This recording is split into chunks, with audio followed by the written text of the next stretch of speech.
راجل متدين، محاسب، أب ل3 عيال، قتل مراته وأمه وعياله ال3 في يوم واحد، رتبهم على الأرض ولعب موسيقى كلاسيك، وبعدها اختفى 18 سنة كاملة وهو عايش باسم تاني ومرة تانية ومعاش محترم، لحد ما تمثال من الطين كشفه في آخر الدنيا. في يوم من أيام نوفمبر سنة 1971 في بيت كبير جدا في مدينة ويستفيلد بولاية نيوجيرسي، حصلت واحدة من أغرب جرائم القتل اللي البوليس الأمريكي اشتغل عليها في تاريخه. البيت ده كان فيه 19 أوضة، طراز فيكتوري قديم، سقف عالي وقاعة كبيرة اسمها البول روم، كانت مخصصة للرقص أيام الناس القدام. ساكن البيت راجل اسمه جون ليست، محاسب ومدير مالي، متدين لوثري، بيروح الكنيسة كل أحد ومش بيفوت. ساكن معاه مراته هيلما وأمه ألما في الدور الثالث، و3 ولاد، باتريشا بنت 16 سنة، وجون جونيور 15 سنة، وفريدريك 13 سنة. من بره العيلة دي كانت شكلها الكمال. الأب شغال محاسب، الأم قاعدة في البيت، الولاد في أحسن المدارس. الجيران كانوا بيقولوا إن الست هيلما هادية وما بتكلمش كتير، والأب راجل جاد ومش بيضحك. بس من جوه البيت الحكاية كانت خربانة من زمان. جون كان اتطرد من أكتر من شغل ورا بعض، ما كانش بيقدر يبلغ مراته ولا أمه. كل يوم الصبح كان بيلبس بدلته ويمسك شنطته ويطلع من البيت كأنه رايح شغله، بس هو كان بيركن عربيته في محطة القطر، يقعد على البنك، يقرأ الجورنال، يشرب قهوة، ويرجع آخر النهار.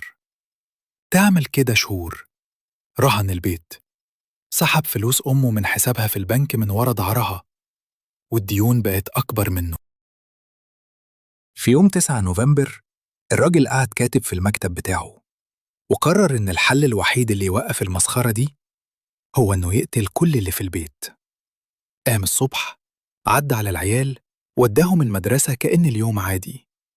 رجع البيت وطلع الدور الثالث. أمه ألما كانت في المطبخ الصغير بتاعها بتعمل لنفسها فطار. سلم عليها زي كل يوم، ومد إيده على مسدس كان نقله معاه من صاحب له، وضربها طلقة واحدة. ساب جثتها ورا المطبخ وقفل الباب عليها. نزل على الدور الأرضي. مراته هيلما كانت قاعدة لوحدها على ترابيزة المطبخ بتشرب قهوتها. جه من ورا ومد المسدس وضربها طلقة. الست وقعت على الترابيزة والقهوة اتدلقت على الأرض. بعد ما خلص من التنين، جون ما هربش ولا استعجل. قعد فطر في نفس المطبخ جنبه جثة مراته. قعد ساعتين يكتب. كتب جواب طويل جدا، صفحتين، لقسيس الكنيسة بتاعته. شرح فيه إنه قتل عيلته عشان يضمن إنهم يدخلوا الجنة وهم أبرياء على قوله. قال إن بنته باتريشا بدأت تمثل في المسرح المدرسي، وإنه شاف ده طريق للشيطان، وإن الولاد بدأوا يسمعوا موسيقى وحشة. في نظره موتهم دلوقتي أحسن من إنهم يكبروا ويبعدوا عن الدين.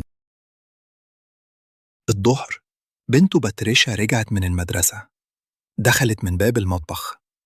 أبوها كان مستنيها. ضربها طلقة وساب جثتها. بعدها بساعة تقريبا ابنه فريدريك رجع، نفس الحكاية. لكن الجزء اللي خلى الحكاية دي أغرب من أي فيلم إن الابن الكبير جون جونيور كان عنده ماتش كورة بعد المدرسة. أبوه ملحقش يرجع البيت، فقام لبس المعطف، طلع من البيت اللي فيه 4 جثث وراح المدرسة. قعد في مدرج الملعب يتفرج على ابنه وهو بيلعب. قعد يتفرج لآخر الماتش. الناس اللي جنبه قالوا بعدها إنهم شافوه عادي، مبتسم شوية بيشجع ابنه من بعيد. الماتش خلص، ركب ابنه في العربية ورجعوا البيت. أول ما خشوا من الباب مد المسدس. الولد ده بالذات حاول يجري، أبوه ضربه أكتر من طلقة عشان يلحقه. بعد ما خلص من العيلة كلها، جرجر الجثث ال4 بتوع مراته وال3 ولاد ولمهم جنب بعض في البول روم، القاعة الكبيرة، على أكياس نوم مفرودة على الأرض، رصهم واحد جنب التاني زي ما كانوا نايمين. أمه ألما ما قدرش يحركها، كانت تقيلة ومكانها فوق بعيد، فسابها في أوضتها. بعدها فتح راديو في البيت على محطة موسيقى كلاسيك، وساب الصوت عالي ليل نهار. قفل السخانات كلها عشان يبرد البيت ويأخر فساد الجثث. طفى أنوار وسيب أنوار علشان البيت من بره يبان عايش. بعت جواب للمدرسة بإن الولاد مسافرين عند جدتهم في نورث كارولاينا لفترة. بعت جواب للكنيسة. بعت جواب لشغله اللي هو أصلاً مش شغال فيه من زمان. ركب عربيته، راح المطار، ساب العربية في الجراج وراكب طيارة. ومن لحظتها جون ليست كأن الأرض انشقت وبلعته. الجيران لاحظوا إن أنوار البيت مولعة ليل نهار ومحدش داخل طالع. القسيس خبط على الباب، محدش رد. المدرسة سألت، ولا جواب. الراديو لسه شغال جوه والموسيقى بتطلع من الشبابيك. بعد حوالي 3 أسابيع صاحبة باتريشا في المدرسة حكت إن صاحبتها مختفية من زمان، وكلامها الأخير عن أبوها كان غريب. بلغوا البوليس.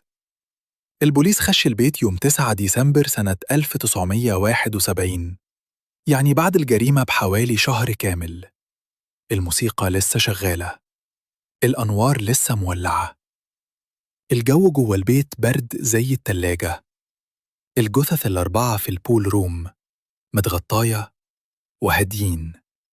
جثة ألما فوق في أوضتها. البوليس قلب الدنيا، طلعوا صورة جون في كل جريدة، في كل محطة قطر، في كل مطار، في كل ولاية.